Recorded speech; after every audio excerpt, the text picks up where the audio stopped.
Hi, today we're breaking down how inventory is managed in a business. We'll go over how to calculate beginning inventory, ending inventory, and COGS, the difference between periodic and perpetual systems, and how LIFO and FIFO affects your profits. First, what is inventory? Inventory simply means the goods a business holds for sale.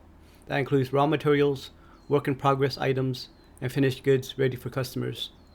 Managing inventory correctly keeps your business running smoothly, your books accurate, and your cash flowing. At the core of inventory accounting is one simple formula. COGS equals beginning inventory plus purchases minus ending inventory. Let's break it down. Beginning inventory is what you already had at the start of the period. Purchases are what you bought during the period. Ending inventory is what's left unsold at the end. Whatever is missing between beginning and ending inventory is what you sold, your cost of goods sold. Here's how inventory and COGS interact. Beginning inventory and COGS move together. When beginning inventory increases, COGS also increases because you had more goods available to sell. Ending inventory and COGS move in opposite directions. When ending inventory increases, COGS decreases because you sold fewer items. When ending inventory decreases, COGS increases because you sold more. Think of beginning inventory and COGS as partners and ending inventory as their opposite. Example, let's say your business started January with $10,000 worth of inventory. You bought $5,000 more during the month. At the end of January, account shows you still have $4,000 left. Plug those numbers in. COGS equals 10,000 plus 5,000 minus 4,000 leaves you 11,000. That 11,000 is the cost of goods sold in January. One thing to note is that your beginning inventory for one period is always the ending inventory from the last period. You find ending inventory either through a physical count or by using inventory software that tracks it automatically. So how does a business actually track its inventory? Well, there are two ways: the periodic system, and the perpetual system. Periodic system is you update inventory only at the end of the period after a physical count.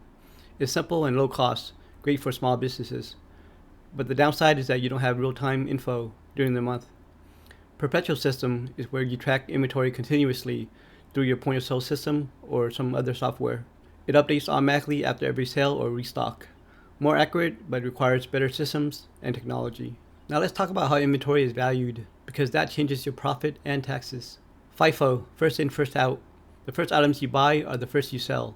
Your ending inventory is made up of your newest purchases. In times of rising prices, FIFO makes your profits look higher since your older, cheaper inventory is sold first. LIFO, last in, first out. The last items you buy are the first you sell. Your ending inventory is made up of your oldest costs. In times of rising prices, LIFO makes profits look lower, which can reduce taxes. Example, if product costs go from $10 to $15, FIFO reports higher profit. LIFO reports lower profit, even though you sold the same number of items. So why does this matter? Because it affects COGS, gross profit, taxes, cash flow.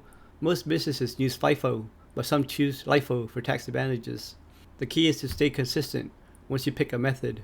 So in closing, remember the simple formula: COGS equals beginning inventory plus purchases minus ending inventory. Beginning inventory and COGS move together, while ending inventory and COGS move in opposite directions. Managing inventory isn't just about counting boxes. It's about controlling your profits, taxes, and long-term stability.